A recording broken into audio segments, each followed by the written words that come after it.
Hi friends, welcome to my YouTube channel. 2024ರಲ್ಲಿ Bengaluru city university SCP ಸಿಲೆಬಸಲ್ಲಿ optional Kannada ಅಂದರೆ HEK students ಅದರಲ್ಲಿ ಮೊದಲನೇದಾಗಿ ಬರೋದು ರನ್ನನ ಬಗ್ಗೆ, ದುರ್ಯೋಧನ ವಿಲಾಪ.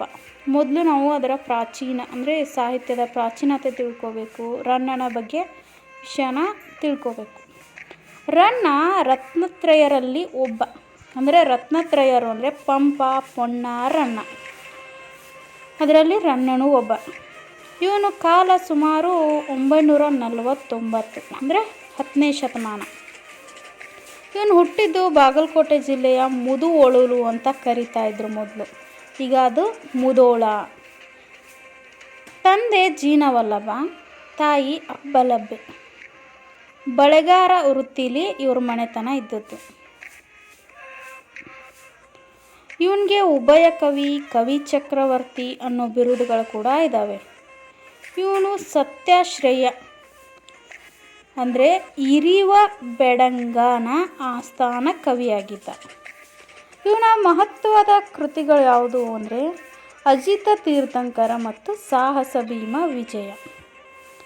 ಇವೆರಡೂ ಕೂಡ ಇದರಲ್ಲಿ ಚಂಪು ಶೈಲಿಯ ಕೃತಿಗಳಲ್ಲೊಂದು ಸಾಹಸ ಭೀಮ ವಿಜಯ. ಇದು ಚಂಪು ಕೃತಿ ಅಂದರೆ ಚಂಪು ಶೈಲಿ ಅಂದರೆ ಗದ್ಯ ಮತ್ತು ಪದ್ಯ ಮಿಶ್ರಿತವಾಗಿರೋದು. ಅದನ್ನು ಚಂಪು ಶೈಲಿ ಅಂತ ಕರೀತಾರೆ.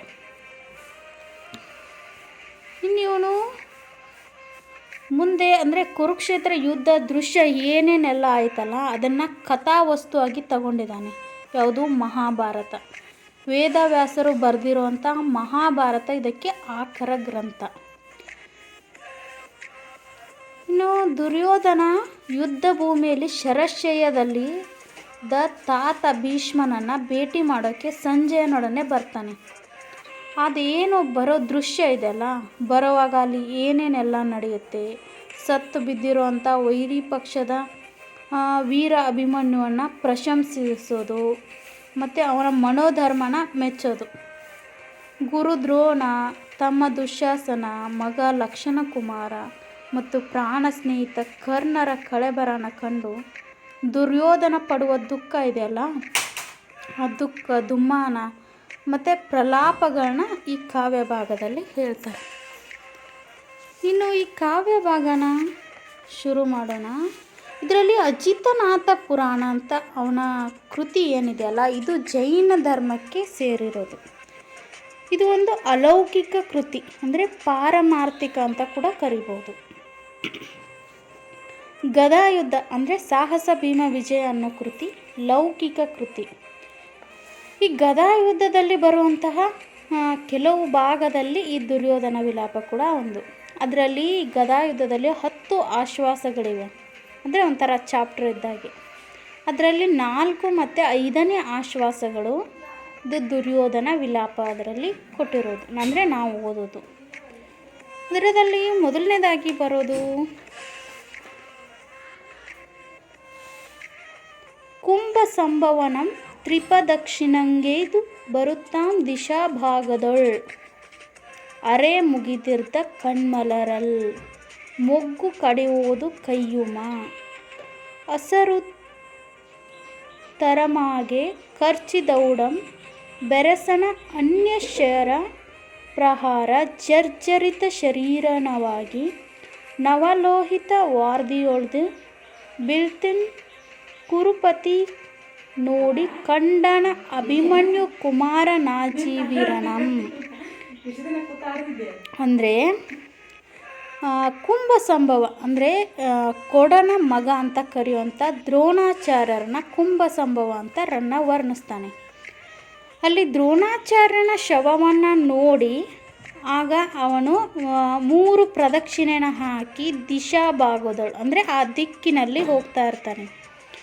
ಆ ಸಮಯದಲ್ಲಿ ಅಲ್ಲಿ ಹೋಗುವಾಗ ಅರೆ ಮುಗಿದಿರ್ತ ಅಂದರೆ ಅರ್ಧ ಕಣ್ಣು ಮುಚ್ಚಿರೋ ಅಂಥದ್ದು, ಕಣ್ಮಲರ್ಧ ಮೊಗ್ಗು ಅಂದರೆ ಮುಖ ಒಂಥರ ಕಮಲದ ಥರ ಅರಳಿದ್ದು, ಆಮೇಲೆ ದೌಡೆನ ಕಡ್ದಿದ್ದು, ಆಮೇಲೆ ಇದೇನು ಶರಪ್ರಹಾರ ಇಡೀ ಏನು ಶಸ್ತ್ರಾಸ್ತ್ರಗಳಿದ್ವಲ್ಲ ಅವೆಲ್ಲ ದೇಹದಲ್ಲಿ ಒಂಥರ ಚುಚ್ಚಿದಾಗ ಜರ್ಜರಿತ ಅಂದರೆ ನೋಡೋಕೆ ಒಂಥರ ಕ್ರೂರವಾಗಿರುವಂತಹ ಶರೀರ, ನವಲೋಹಿತ ವಾರ್ದಿಯೋಳ್ ಅಂದರೆ ಇನ್ನೂ ಚಿಕ್ಕ ವಯಸ್ಸು. ಅದನ್ನೆಲ್ಲ ನೋಡಿ ಇವನು ಕುರುಪತಿ ಅಂದರೆ ದುರ್ಯೋಧನ, ಅದನ್ನು ಕಂಡು ಅಭಿಮನ್ಯು ಕುಮಾರನ ಬಗ್ಗೆ ಒಂಥರ ಹೇಗಿದ್ನಲ್ಲ ಅಂತ ಒಂಥರ ಆತಂಕ, ಅಂದರೆ ಅವನ ದೇಹನ ನೋಡಿ ಒಂಥರ ಅಂದರೆ ವರ್ಣಿಸೋಕ್ಕಾಗಲ್ಲ ಅವನಿಗೆ ಅದನ್ನೆಲ್ಲ ನೋಡಿ.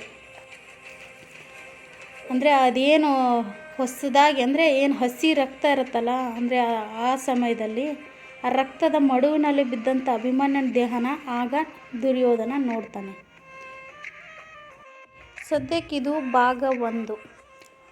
ವಿಡಿಯೋನ ಯಾರೆಲ್ಲ ಹೊಸದಾಗಿ ನೋಡ್ತಾ ಇದ್ದೀರಾ ಸಬ್ಸ್ಕ್ರೈಬ್ ಮಾಡಿ. ನಿಮ್ಮ ಫ್ರೆಂಡ್ಸ್ ಯಾರೆಲ್ಲ ಇದು UPSC CSC ಪ್ರಿಲಿಮ್ಸಿಗೆ ಕೂಡ, ಅಂದರೆ ಪ್ರಿಲಿಮ್ಸ್ ಅಲ್ಲ ಮೇನ್ಸಲ್ಲಿ ಆಪ್ಷನಲ್ ಆಗಿ ಬರುವಂಥ ಕನ್ನಡ ಲಿಟ್ರೇಚರ್ ತಗೊಂಡ್ರೆ ತುಂಬ ಯೂಸ್ ಆಗುತ್ತೆ. ನಿಮ್ಮ ಫ್ರೆಂಡ್ಸ್ ಯಾರೆಲ್ಲ ಇದ್ದಾರೆ ಅವರಿಗೆಲ್ಲ ಶೇರ್ ಮಾಡಿ. ಯಾವುದಾದ್ರೂ ವಿಷಯದ ಬಗ್ಗೆ ಇದ್ದರೆ ಕಮೆಂಟ್ ಮಾಡಿ. ಎಲ್ಲ UPSC ಕ್ವಶನ್ ಪೇಪರ್ ಅಂದರೆ ಪ್ರಿಲಿಮ್ಸ್ ಕ್ವಶನ್ ಪೇಪರ್ ಕ್ವಶನ್ನ ಕನ್ನಡ ಮತ್ತು ಇಂಗ್ಲೀಷಲ್ಲಿ ಕೂಡ ಕಂಪ್ಲೀಟ್ ಎಕ್ಸ್ಪ್ಲನೇಷನ್ ಇದೆ. ಒಂದು ಸರಿ ಪ್ರೊಫೈಲ್ನ ಚೆಕ್ ಮಾಡಿ. Thank you all.